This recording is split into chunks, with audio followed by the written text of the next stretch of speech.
Welcome back to the Coach Cameron Soccer Podcast. Today I have Brina Micheels with me, who is an Instagram star with, what do you have, 77,000 viewers or followers? She just graduated and now she's playing Division I soccer at Western Kentucky University. And you just went there in the spring, right, Brina? Yes, I started end of January. So you graduated early and you tried to do spring ball, and it kind of came to an end, which is sad to say the least. So I've been following you for, I think, a couple years, 1 or 2 years. And I coach Millennium Girls High School too, in addition of coaching men's soccer at Phoenix College. I have all my girls watching your skill of the day, and I make it a rule, like especially now, like they have to learn a new skill of the day, so that I have them following you and trying to learn. Love to hear that. One of the followers is Marin Rice, and she's going to the Air Force Academy. Kara Stoll, she's playing Division II school in Texas. The name escapes me, but she's those two are a couple of the top players in Arizona, and they're following you.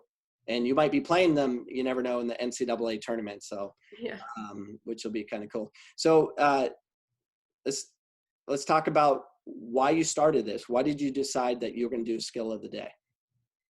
So when I started, it was February of 2016. And I remember before that I had been doing ODP, and I had been cut off of the regional pool. I had made it the year before, but then I was cut off. And that just made me want to really start focusing on my technical work. And I started following a player, Yael Averbush, and she was actually at the beginning of starting her app called Techni Football.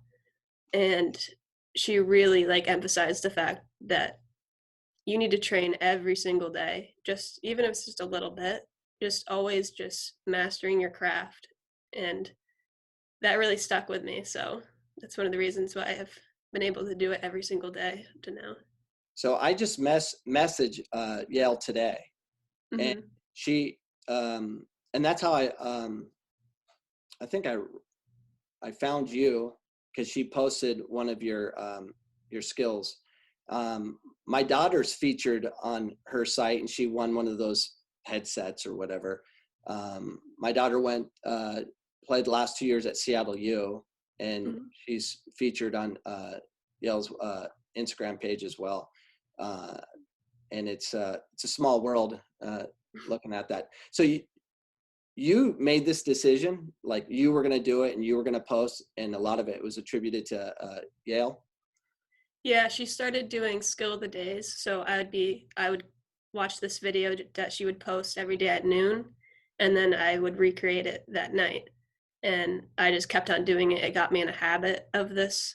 And I could just see, in the first couple months of doing this, I could see my technical ability just really start to improve. And it was amazing to see how it went into my games, how it helped me out there. So I'm very curious what's going to happen with your career if you don't stop doing the skill of the day. So here's how I stumbled on teaching technique and stuff. So I was a very fast athletic player. I played Division I at Loyola Marymount University. I played at Phoenix College, played professional soccer for 7 years, but I had no technique. I was really fast and it wasn't that technical. I was a 3-sport athlete, but I didn't really focus on soccer. When my career came to an end, it was because of lack of technique. I got cut eventually by the Colorado Rapids because of a lack of technique. I got cut because they couldn't pay me the dollars I needed. But if I had more technique, I could have got paid more money.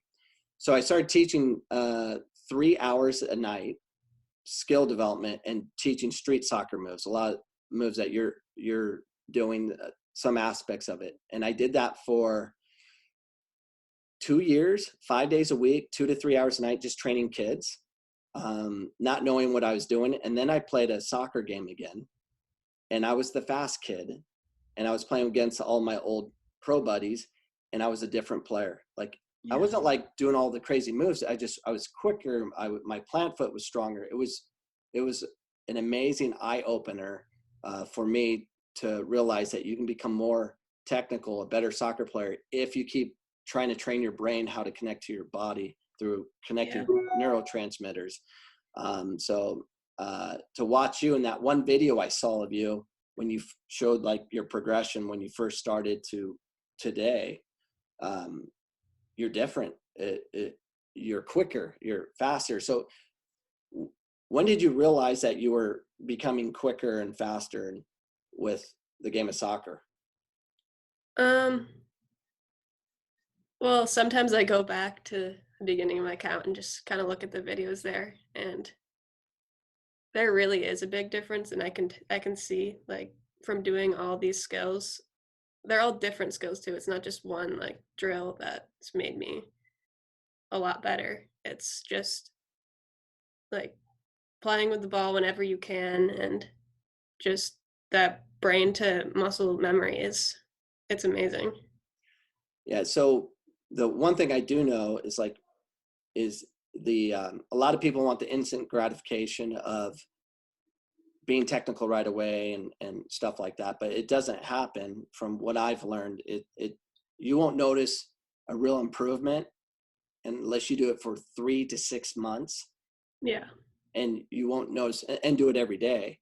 um, now that you're extremely technical, how are you advancing your ability to keep challenging yourself with those skills? Um, Even when I'm doing like, let's say a basic drill or something like that, you can always challenge yourself to do it faster, do it better or cleaner. There isn't really like, I don't know, like any drill you can do, you can try to make it better. You can push yourself more.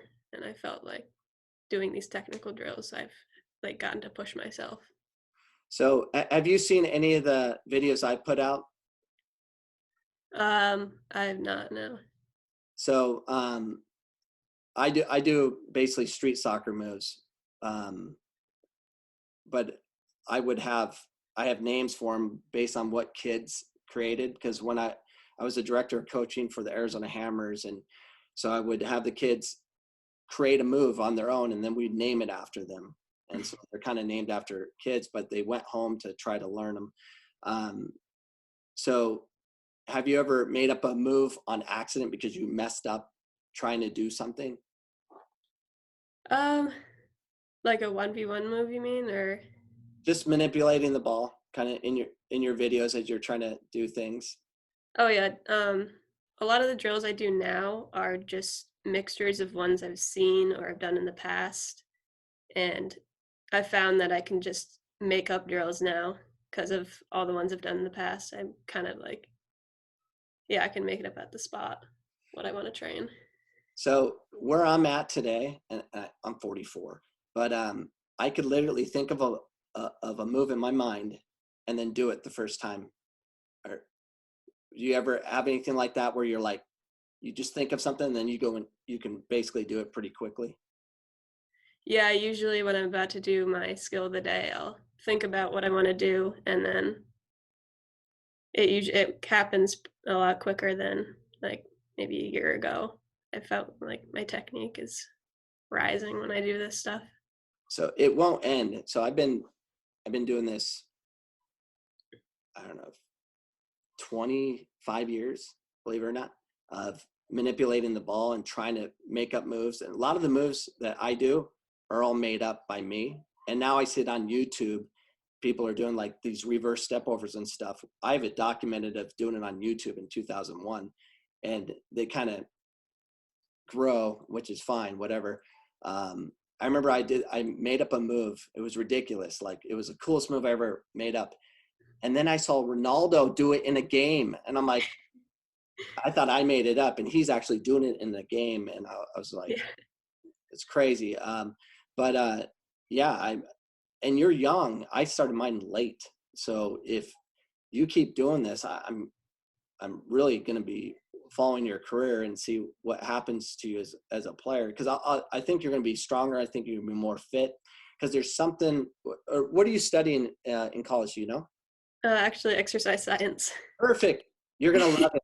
You're going to love it. I wish I knew what I knew today before I went into exercise science. I was doing it to become a PE teacher and then, or coach basically. But I didn't go in with the mindset of really understanding. So I'm like rereading everything, how the brain, you're going to be blown away how it all works. Like, so I took this class on the typical student dealing with autistic kids. And part of our, one of our projects we did, we went to an elderly home, and we were working with the elderly, trying to help them with the rehab. And they're pushing bean bags. They're pushing a sidearm here, finger flick, and all these different things. And they're just different movements. And we're like, why are we doing this? And they're like, well, with age, you lose muscle, but you can still connect your brain to your body. So still electricity can produce. So by having the elderly, sit down and push a beanbag in different directions that they're not accustomed to, it trains the brain to still connect to the body so they can have longevity. And it's fascinating. Like, you can connect trillions and trillions of times over, more than the federal budget of learning new neurotransmitters. So you're in an interesting time in your life, especially you're going to be studying what you're doing. Like, what you're doing right now is probably, it could be your master's thesis already done. So you're gonna learn a lot, and with doing that, you're gonna be better, because if you understand it, it's gonna just change your game. And I haven't seen you play.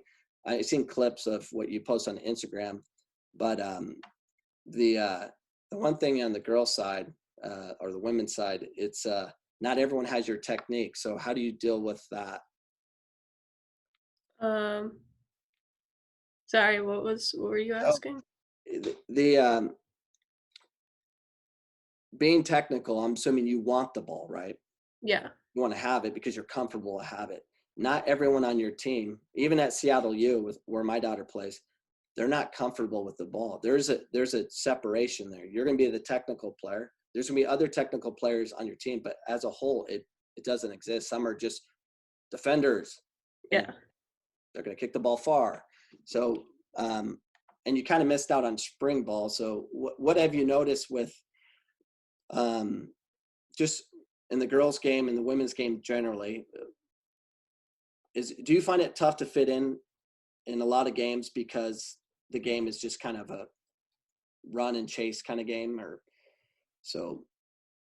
Yeah, I do notice that sometimes when there's not enough technique there, it does get a little messy. But I have noticed with technical work, I remember one of the biggest things I had a problem with was getting my head up and looking around and finding that pass. And with all this technical work, I'm so comfortable with the ball. I can receive the pass, get my head up, get around a defender if I need to, and find that next pass with my head up, not worrying about where the ball is. I think that's the biggest key in everyone's player development. If you're not scared to have the ball, the rest of the soccer is easy. And that was a problem with my game when I was playing. I was scared to have the ball. I would always run, hit it through, kind of thing. And now talking to a lot of past players I played with, that were technical, because I played with a lot of international guys. They're like, they hated it. They didn't like playing with the Americans, me being one of them, because we didn't play. We didn't combine. We worked hard. So you're going to run into a little bit of that trouble. Like for my daughter, extremely technical, playing with a bunch of athletes. Not all of them are technical, and they know it. So what my daughter would do is she would train and play with the guys, in small-sided foot tennis and all that stuff. I would encourage you to do that much as you can, because in the off season, what I notice is the non-technical players, they don't want to play anymore. They want to break. Technical players want to play. And so you're going to get in that situation. Do you have opportunities to play with men? I have before. My dad has been my coach my whole life, but he also coached a boys team. So sometimes I'd go practice with them, and it really did help me. It was a lot of fun. So So once we get out of yeah, this, that, once we get huh? out of this quarantine, once we're out of this quarantine, um, you need to find a way to play co-ed, play with guys as much as you can. The, Yeah, so I asked Jessica McDonald a question. I'm like, what advice would you give to young women out there? And she said, play with guys. Just do that as much as possible because the speed of the game is so fast uh, yeah, that your first touch, if it's not proper, they're gonna take it. And the other cool thing about playing with guys, they're not gonna hurt you. Um, they tend not to wreck you, assuming you're playing with talented players. Um, but on the women's side, they're gonna hurt you. They yeah, go. What is wrong with the women? They go full speed into each other. I don't get it. It's a very reckless game um, on the women's side. Like if coach says go through a wall, they're going to go through a wall. The guys I coach are like, no, coach, I don't think so. They do their own thing, but yeah, yeah, I'm fascinated about what you're going to become and stay with it. Keep inspiring others. You inspire so many just on my soccer team with Millennium High School. Um, keep doing it, and then yeah, I want to have more conversations with you. Um, uh, in the future. And if you'd be willing to do so, I'd love to uh, kind of document your career. I've seen yeah, it. of course. There's very few people like you, and you just got to stay with it. You're gonna have tough times, but uh, you can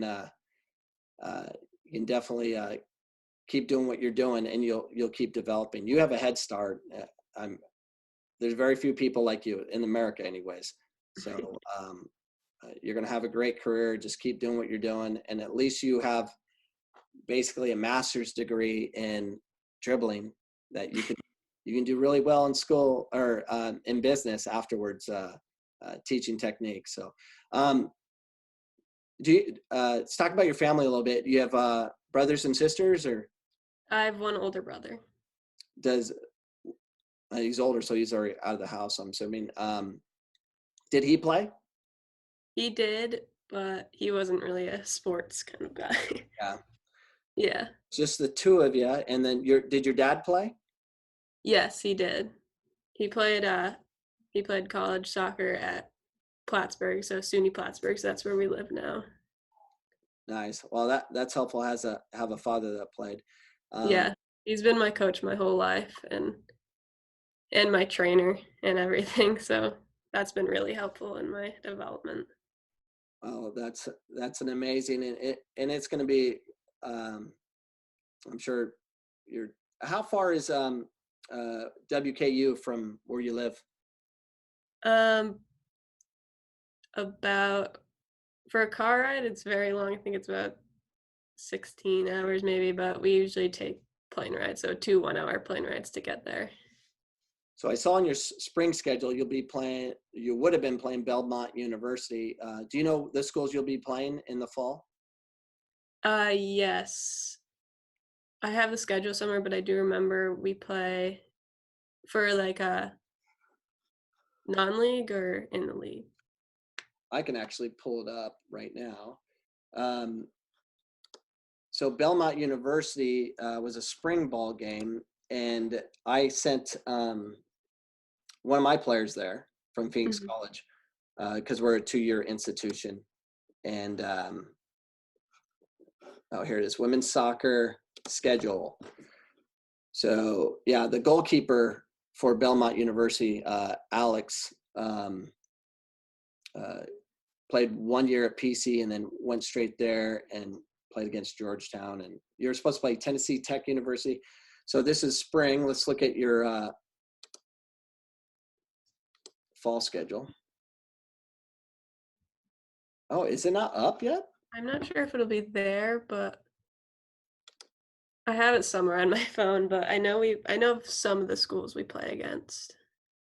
So in 2019, they played Murray State, Wright State, Austin Pay, Belmont. university. So trying to see how many games your family can make. So we live in Phoenix, and my daughter was playing at Seattle U. So she was in the West Coast, so it was easy to fly out and see her play. Maybe I can make a game. North Texas, UTEP, Old Dominion. I sent a player there too. Yeah, you have a Marshall, Charlotte. Yeah. Oh, that was the conference championship game. So yeah, you'll be all over the country. Yeah. So how long were you even in Kentucky before you were sent home? I got there in the end of January, and then our spring break was beginning of March. So once we got on spring break, they didn't have us come back. So January, February, March. Did you like it? Oh my God, yeah, I loved it so much. Oh, I was really upset when they had everything canceled, but I understand. Well, I would like to definitely talk to you again during this quarantine on my other system. This thing, I love this thing. So, anyways, I appreciate it. I'm a big fan of yours, believe it or not, and we need more people like you. So hopefully you can keep doing what you're doing and inspire many others to do that. And that's what'll really help U.S. soccer is people like you willing to train at home. And so you're fascinating to me, and I appreciate you and what you're doing. You're definitely inspiring a lot of girls I coach. So awesome. Thank you. And congratulations on going Division I, and hopefully you have a lot of success there. Thank you.